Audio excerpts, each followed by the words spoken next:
Andyan niya yung lato-lato, oh. Nilagay ko dyan sa may babaw ng tindahan. Kunin mo nga. Ah, sige.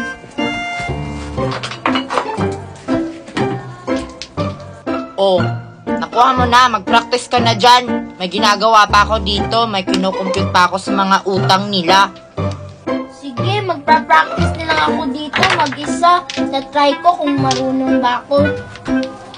Aray! O, na paano ka, Nicole? Diba sabi ko dahan-dahan lang sa pag-ano ng lato kasi masakit yan? Dinahandaan ko naman eh. Hindi talaga ako marunong. Antayan na lang natin sila Marian. Kasi marunong si Mayan magturo.